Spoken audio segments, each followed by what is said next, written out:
নমস্কার বন্ধুরা, বাংলা বার্তায় আপনাদের স্বাগত। আরজিকর কাণ্ড নিয়ে একটা হুলুস্থুলুস ঘটনা ঘটলো এই বাংলায়। একটা হুলুস্থুলুস কাণ্ড হলো, সারা বাংলার যেন পা মিললো। এই যে আরজিকরে নির্যাতিতার বিচারের দাবিতে সমস্ত মানুষ একজোট হয়েছে এবং অন্তিমে আমরা দেখলাম এই ঘটনায় অভিযুক্ত সঞ্জয় রায়ের যাবজ্জীবন কারাদণ্ড হয়েছে এবং সেটি হয়েছে নিম্ন আদালতে। তারপর আমরা দেখলাম যে এই রায়কে চ্যালেঞ্জ করেই বলা চলে রাজ্য এবং সিবিআই হাইকোর্টে মামলা করলো। দুটি মামলা হয়েছে হাইকোর্টে, যাতে তার ফাঁসি হয় সঞ্জয় রায়ের। এবং নির্যাতিতার বাবা মা বরাবরই এই দাবিটা করে আসছে যে এই সঞ্জয় রায়, এই যে আরজিকর ঘটনা, এই ঘটনায় কিন্তু সঞ্জয় রায়ের পক্ষে একা করা সম্ভব নয়। এখানে আরও মাথা রয়েছে যারা হয়তোবা সিবিআইয়ের চিরুনিতে ধরা পড়ছে না। সিবিআই তদন্ত হয়তোবা ততদূর অগ্রসর হতে পারছে না, কার্যত সেই সমস্ত মাথা হয়তো ছাড় পেয়ে যাচ্ছে এবং নির্যাতিতার বাবা মা এই দাবিটা করছে যাতে সেই সমস্ত মাথাগুলোকে খুঁজে বার করে তাদের বিরুদ্ধেও কঠিন ব্যবস্থা গ্রহণ করা হয়।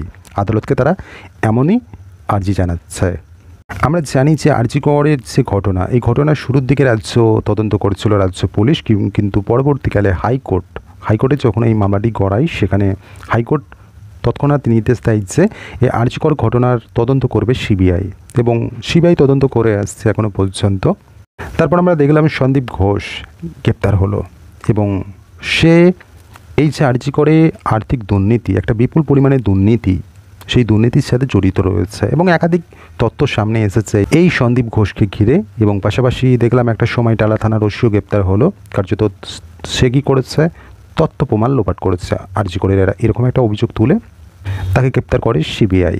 তারপর দেখলাম এই যে সন্দীপ ঘোষ থেকে শুরু করে টালা থানার ওসি কিন্তু সিবিআই জাল ছিঁড়ে বেরিয়ে গেল, কার্যত জামিন পেয়ে গেল। সেটা নিয়েও নির্যাতিতার বাবা মা কিন্তু ক্ষোভ প্রকাশ করেছে। অর্থাৎ তাদের বিরুদ্ধে 90 দিনেও চার্জশিট জমা দিতে না পারায়, অর্থাৎ সিবিআই চার্জশিট জমা দিতে পারেনি, সেই কারণেই কার্যত তারা জামিন পেয়ে যায়। তো এক্ষেত্রে একটা সিবিআই দুর্বলতা ছিল, সেই কারণেই তারা জামিন পেয়ে গেছে।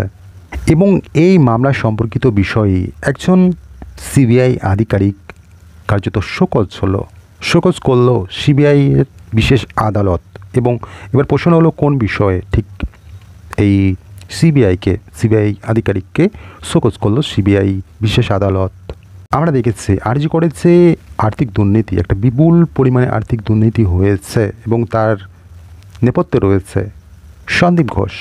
সেই জিনিসটা সামনে আসে যখন সিবিআই এই সন্দীপ ঘোষকে জেরা করে। পরবর্তীকালে যখন এটা সিবিআই নজরে আসে তখন তো সন্দীপ ঘোষ গ্রেপ্তার হলো, কিন্তু তার নামে চার্জ ফ্রেম করা যাচ্ছিল না। তো যে অভিযোগটা সিবিআই করে যে স্বাস্থ্য ভবন অনুমোদন না দেওয়ায় চার্জ ফ্রেম করা যাচ্ছিল না, সাম্প্রতিককালে স্বাস্থ্য ভবন কিন্তু অনুমোদন দিয়েছে। কিন্তু সিবিআই সেই তথ্য সিবিআই বিশেষ আদালতকে না দিয়ে সরাসরি হাইকোর্টে দিয়ে দিচ্ছে, মানে সিবিআই বিশেষ আদালতকে না জানিয়ে সেখানে না শো করছে সেই তথ্যটা, কিন্তু সেই তথ্যটা সরাসরি তারা হাইকোর্টে শো করাচ্ছে। কার্যত এই কারণেই সিবিআই বিশেষ আদালতের বিচারপতি কার্যত এটা নিয়ে প্রচণ্ড ক্ষোভ প্রকাশ করেন এবং তারপরই এই সিবিআই আধিকারিককে শোকজ নোটিশ দিয়েছেন। এবং কোর্ট এরকম একটা প্রশ্ন করেছে, নিম্ন আদালতকে এড়িয়ে কেন ওই তথ্য হাইকোর্টকে জানানো হলো? তা নিয়ে ক্ষুব্ধ আলিপুর সিবিআই আদালতের বিচারপতি এবং এই যে সিবিআই আধিকারিক, তার কাছে 24 ঘন্টার মধ্যে এই বিষয়টার জবাব তলব করেছে সিবিআই বিশেষ আদালত। এবং যদি শোকস্ত করলো, যদি এই জবাবে সিবিআইয়ের বিশেষ কোর্ট যদি সন্তুষ্ট না হতে পারে, সেই আধিকারিকের বিরুদ্ধে আরও কঠোর ব্যবস্থা গ্রহণ করবে আদালত, এমনটাও সতর্ক করেছে সিবিআই বিশেষ আদালত।